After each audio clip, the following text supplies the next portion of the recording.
So when I was about 5, 6 years old, my father, who was, he was a simple man, but he loved the woods. And he spent his entire life, if he wasn't working, he was in these woods.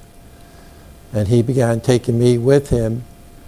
And for whatever reason, I spent the next 10 years virtually as a kid living in the woods. Went on to school, forestry and what have you. But that has given me a certain perspective that most people just don't have.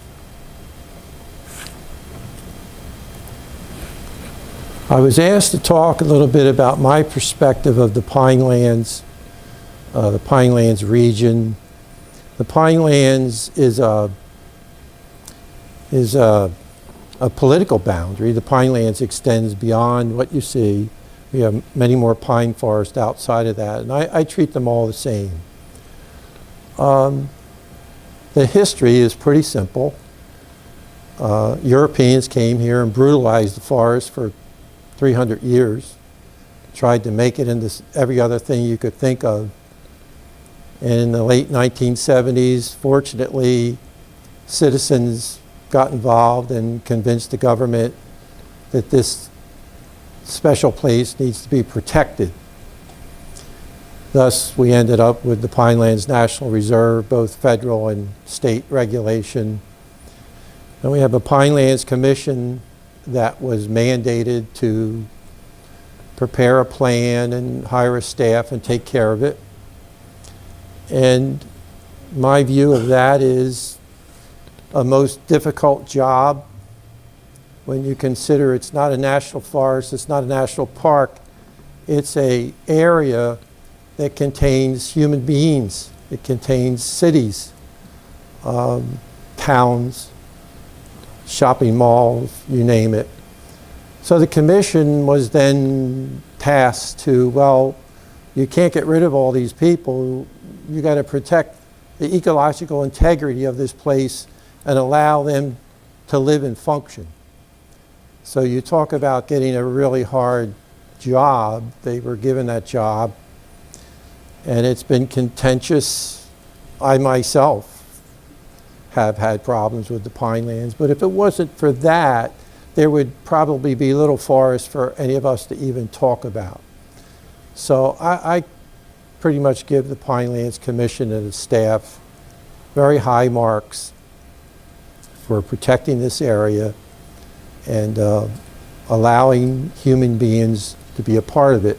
The fact of the matter is the law itself is intended to allow people to be a part of it.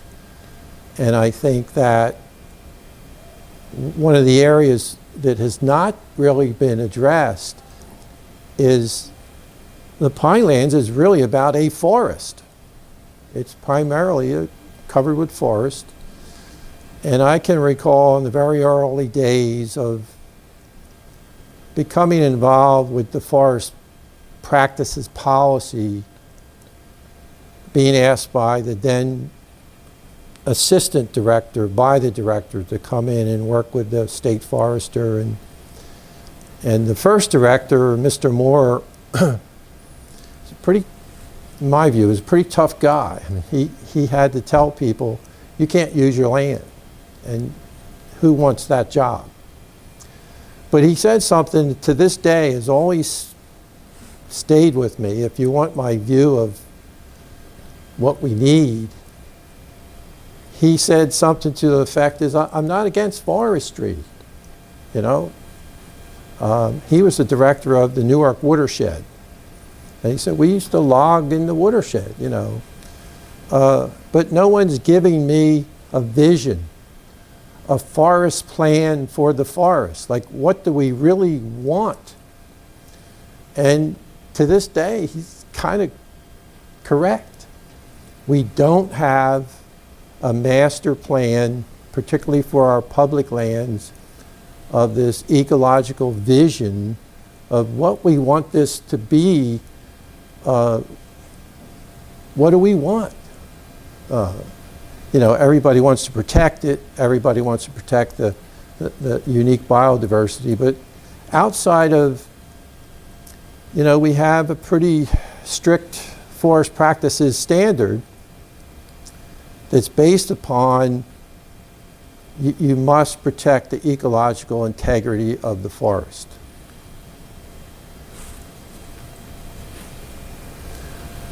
These are just some numbers for you folks that are outside the Pinelands. You can see it's a pretty large area. And I can simplify and say, in my view, it's a pretty special, unique forest. I don't think it's any more unique than other special, unique forests, but its location is. It's located in the megalopus of the East Coast. And so it has tremendous pressures on it that other forests may not have.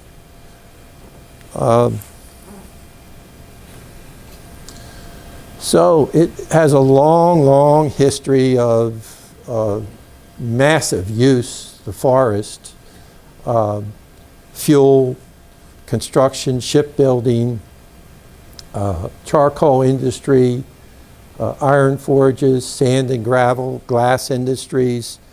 Our forest, Dr. Little in his literature says it's been clear-cut minimum of 5 times. So we know we're looking at the 6th or 7th forest today that I manage. And in that mix, once the Europeans came here, I think they really threw the fire balance out.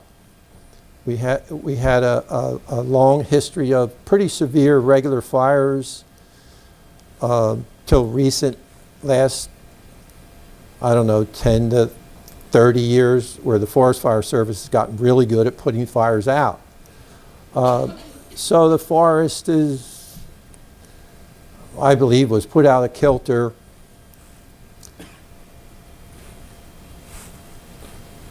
This change. Let me go back. So, here are 2 shortleaf pines in a forest that when I was about 11 or 12 years old, went with my father and his friends, and we built 2 tree stands for deer hunting. These are shortleaf pines. And I spent about 10 years hunting in those trees. And if you hunt, you'll spend 5-6 hours at a time sitting in a tree, and you do that for 10 years, you get to know that forest. You get to know every bush, every tree, every deer run. And at the time, they were just pine trees to me. But recently, I decided to go find these trees, thinking maybe they had fallen down, rotted, or what have you, but I found them. And if you look on that one tree, if this works, see those little railroad spikes? That's how we got up the trees. This tree has a board on it, 57 years, and there's still a board from our tree stand hanging on it. But that's not the interesting part. The change in the forest and what I see today and what I knew to be back then. These trees are old. Absolutely 130 to 150 years old. They were big when we built the stands 57 years ago. Tremendous amount of greenbrier. Now I know factually there were no greenbriers in this forest when we hunted it. But what is the forest trying to do? Lots of pretty decent regeneration of both pitch and shortleaf pine. Of course, a tremendous amount of fuel buildup, needle, leaves, leaf litter on the forest floor. So looking at the 3rd photo, it is my view, this particular stand doesn't need me to go in there and mark trees to cut. It doesn't need a logger in there to scarify the ground to get regeneration. It needs one thing, and it needs one thing only, fire. And I believe you put fire in this stand, And this forest is well on its way to recovery, to being what these forests were when they were relatively undisturbed by humans chopping them down, doing whatever we do. Now, I say that in this particular case. I don't say that for the Pinelands, because there are a lot of forests where I can do a lot of good things with silviculture. But this is an important point. When we go out to our public forest and start mapping these forests, we need to be damn careful about what trees we start cutting. Because we're looking at forests that my father never saw. There were no big trees. For hundreds of years, the trees were all chopped down. And the tree got that big around and they could make fuel wood out of it, slick them off again. So we have great stands of shortleaf pine that are in need of restoration. And sometimes, which you'll see, they're in need of a lot of tree cutting.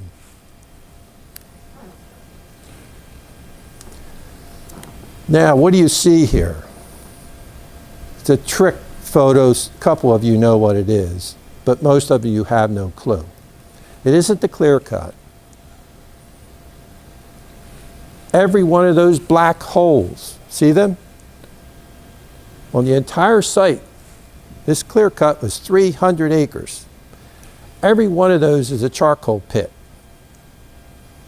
So when you look at that and think back to the massive disturbance that this forest experienced, they not just cut the trees off, they dug the turf up, they used the turf to pack the colliers. It's just a massive disturbance. But yet you see the forest is recovered where we did not cut, the forest cover, and we'll come back and you'll see what's there today. The point I'm making here is disturbance on the landscape and the resilience of our forest to be able to recover from that. And that point's important. When we need to go in and do something, at times it can look ugly, it's repulsive to some people, but it depends. It depends on what we're trying to do. There it is. Now, John Park, that's his photograph. He knows more about the plant diversity there than I do. But I know that plant diversity there is off the charts compared to the forest that we didn't treat.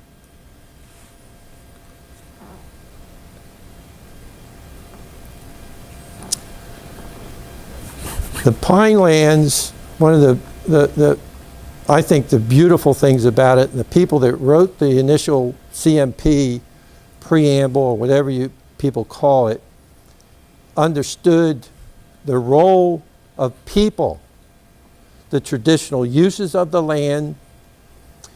Forestry certainly was a major one. So when they talked about, you know, what are we going to do with this land? Forestry is to be perpetuated, is to remain a use. They didn't mean we would strip the land and grow loblolly pine plantations. They didn't mean that.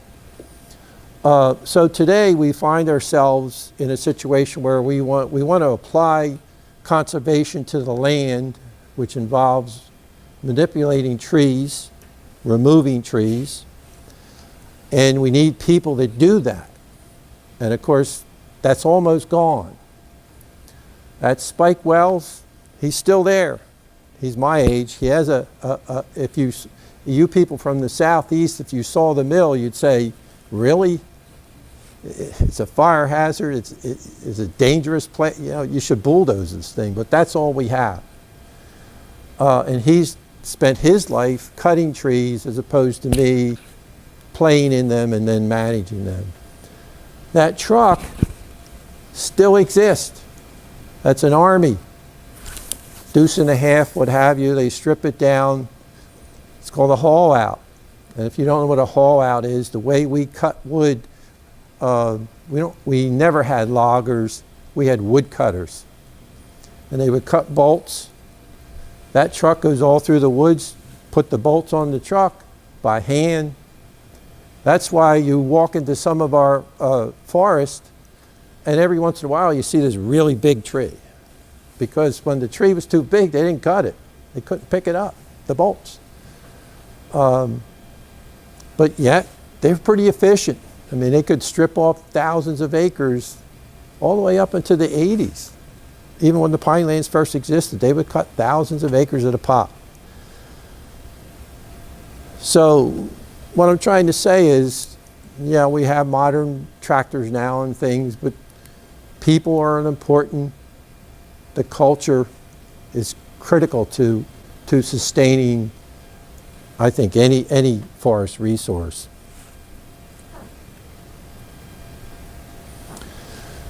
I think that largely as disturbance has been declining, particularly from cutting, there's very little, if you look at what we cut in the Pinelands, it's minuscule compared to the landscape. I mean, I cut thousands of acres, it's nothing. So the disturbance level is really declining, but I think the biggest issue is fire. And when I say fire, it depends where, when, how intense, what time of the year. You can't talk about fire as a fire is a fire. It's when, how. And as this was the Warren Grove fire, took out a cedar forest, took out a home, a car, and could have done a lot worse. Wind shifted, and people were lucky. So what does all this mean to the shortleaf pine in the Pinelands? And I think I have a little different view than most about shortleaf pine. It depends on what we as a society wants. I wish I could explain that better, but there's a lot of options when you start talking about managing a resource, but it depends on, I have a good idea what I think I would want, but this is the same stand. On the left, natural shortleaf pine stand in Gloucester County, New Jersey. We went in and essentially thinned it, let it regenerate, and this is the critical slide. This. If you think about, that's the same stand, probably 6 years later, what is critical? Or what is my objective as the forester? What am I trying to do? I want this pulse of regeneration starting here and there. I don't want a dense stand of dog-haired pine under it. I want this snag, this downwood. These things are critical to the ecology of this forest. Okay. And the way to get that is either, in some cases, we artificially cut trees down and left them in here. You don't see it here. But the most important thing is what Jim just said, is to get fire in there and get it in there early. It does a couple things. It starts to eliminate that dog hair situation. And because the shortleaf is so prolific, it sprouts back like a pitch pine or what have you. And this is the basis, which I'm going to preach a little bit about, what Dr. Franklin calls ecological forestry. We're starting to manage the forest based on the ecological requirements or the ecological integrity as opposed to production forestry. Now, some foresters might get offended, but I'm sorry. I was trained in traditional silviculture by one of the best silviculturalists in the world, Ben Stout, and we focused on growing trees for wood. When I went to work for the U.S. Forest Service, no one ever talked to me about saving snags or down wood or, We were about clear cutting old growth forest and growing Douglas fir. That's what we were about. And I think in the southeast, I know a lot of you guys, I go down there and I've seen, you know, you can have an argument. They're stripping off these beautiful natural forests and telling me, well, they're biodiverse. That's ecological too. It has an ecological component, of course. There's birds there, and but nothing compared to my example. You can't even compare the two. Long term, on public land, I would let that go for a long, long time. You know, if we're addressing the concerns for wildfire in the urban zones, that could be different. We could modify that somewhat and be cutting a lot of trees. So, here's my position. I'm not worried about losing shortleaf in the pine barrens. This is not going to happen. It's a common tree. I can take you all day long and show you regeneration, and I consider us really lucky because it's really easy. I've been regenerating it for about 20 years with no problem.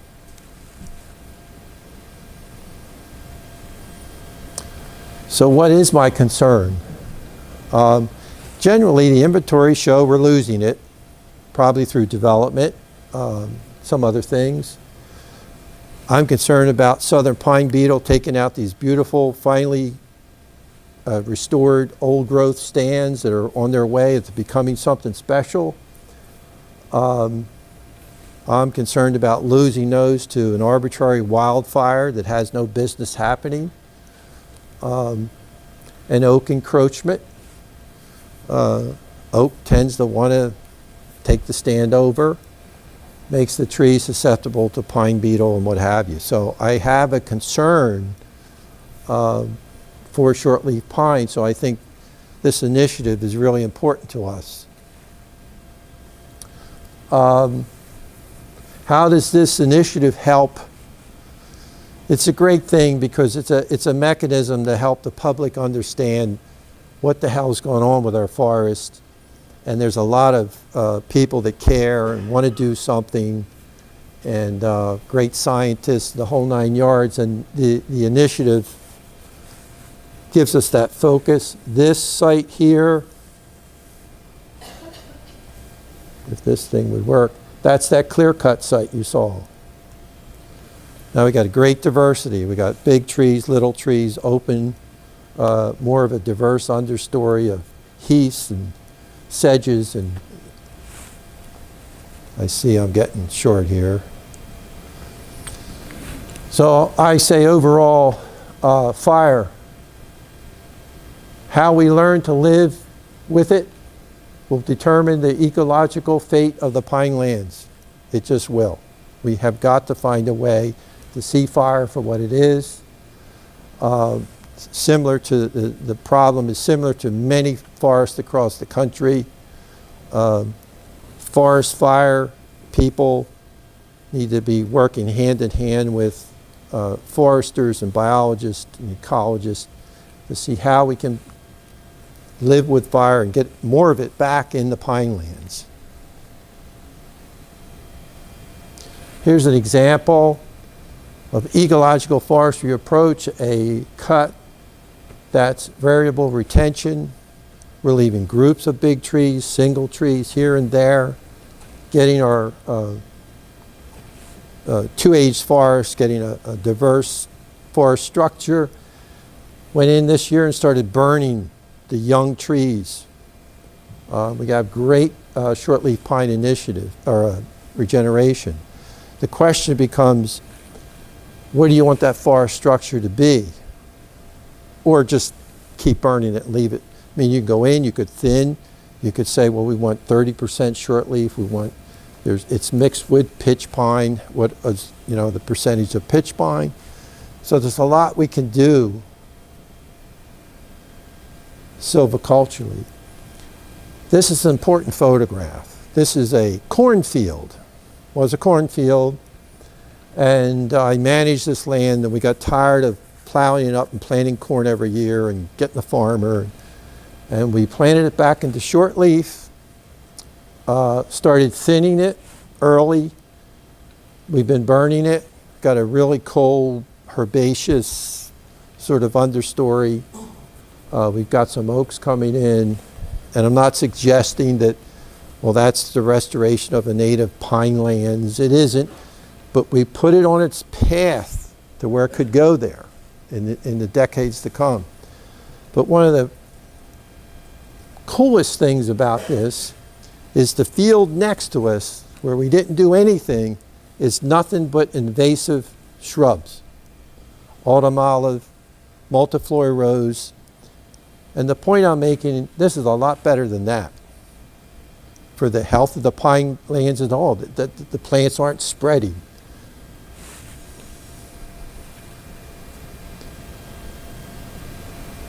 So my final thing is, the book's going to be out within a month.